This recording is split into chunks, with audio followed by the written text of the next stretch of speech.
This is a session about secondary data sources. 10 years ago, this would have been a weak session. 5 years ago, we could have started to provide some useful information.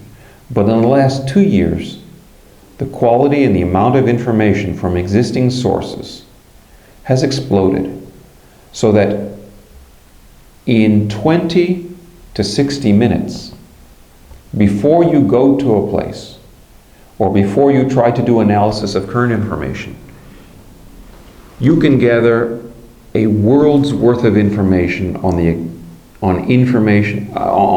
conditions prior to this event, and summarize it in a very useful way. That's what we'll do with the session, showing you some of the prime sources.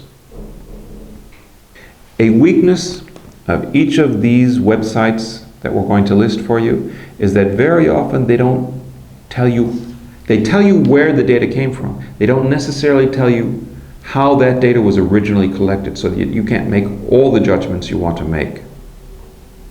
When they do tell you where it was collected from, it's the population-based national representative sample surveys which give you the best data. Well, a lot of countries don't have them, or only have them occasionally. But if you can get these information from these sources, it is the richest and the most representative.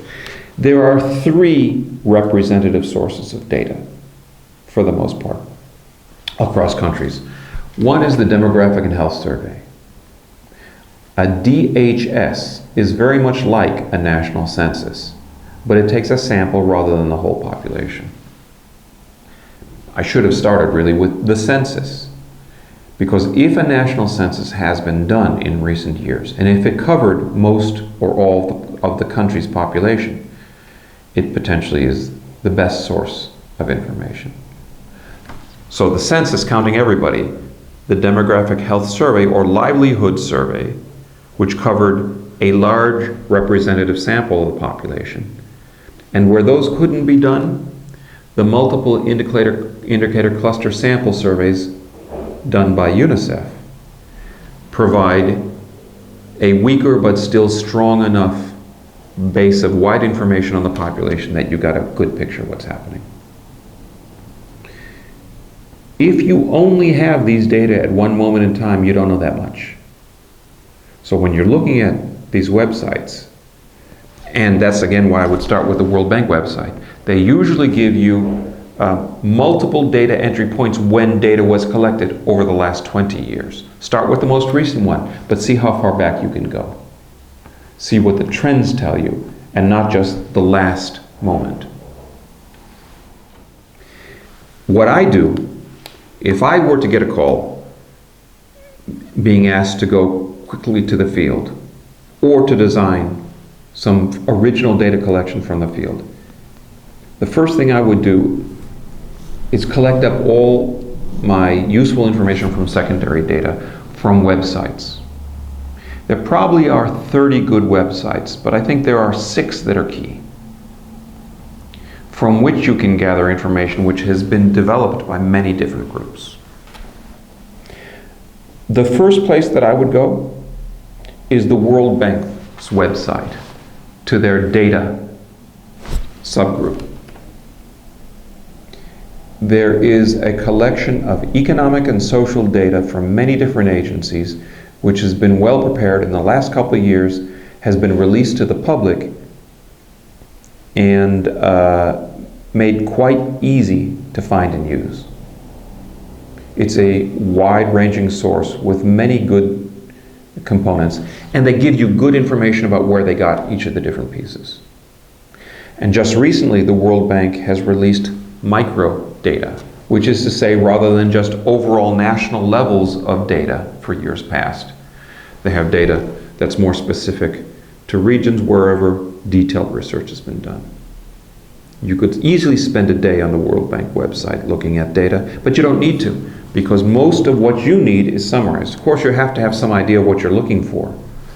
Fundamental overall indicators about the population, where it's located, what its economic level is, the distribution of income in the society, the sources of livelihood. This is information you're going to need for whatever sector you're looking at.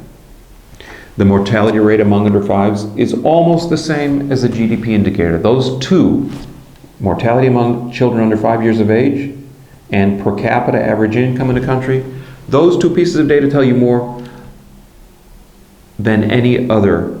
And I would say probably with those two, you've got half of the picture if you know what it's like in other countries so that you can compare.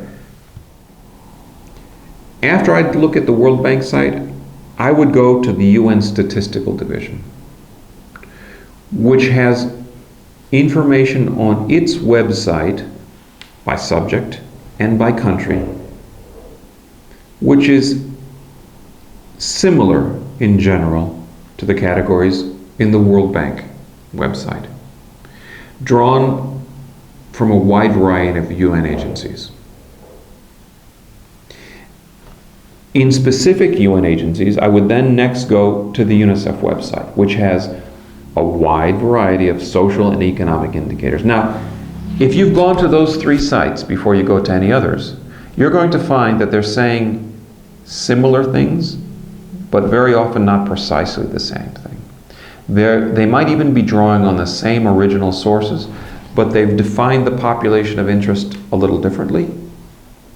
Or it may be a different year's estimate they're using from the government of the country you're talking about.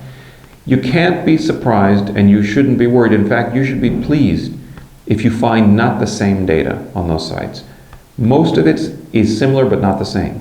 And when you're comparing them and when you look into where they got it, if they tell you, and if you can find that it comes from large-scale representative sources like a census, a livelihood survey, a demographic health survey, or a mix, you can be pretty confident that with that, almost always you will find some differences in the data from these websites, but the differences are small, and by comparing them you get a sense of the range, particularly if you have information on the years that you're talking about, so that you can look at that overall picture.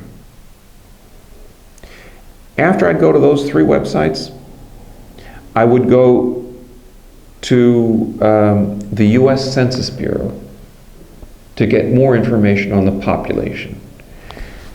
The social data and the economic data is only relevant if we know something about the population. Well, each of these websites has some, but the US Census Bureau has more detailed data for more countries than any place else on the web.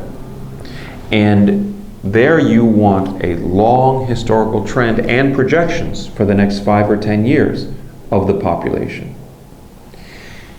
You'll get the population by age group there and by sex. You very often will not find the information on population by region or sub-region of the country. If we're talking about a humanitarian emergency which is not countrywide, after we've gathered that general information from the whole country, we would really like to know more specifically the population of the region in question. And is that similar to the national distribution of the population, or is it different? Fertility rates, another demographic variable, are important and give you implications on a lot of things, and it may be different in one region or one ethnic group than another. Here, most websites don't give us the information we need. It's national level data is easy to get, and that's a good place to start, but at least you'll have formulated the right questions to look in more detail by going to a website of the statistical agency of the government of the country in question. And also the UNICEF and the World Health Organization websites and some of the other UN organization websites have a page of information about a country in particular, which has demographic breakdowns sometimes. There are a lot of countries for which we don't have the demographic information from any good source other than the national census in that country. Now, if that census is more than 10 years old, that information has changed a great deal, so there's just not that much you can do with it. It doesn't matter if you can't find everything you want from these websites on the internet. This is a starting place. This gives you a wide and strong base for almost every country in the world.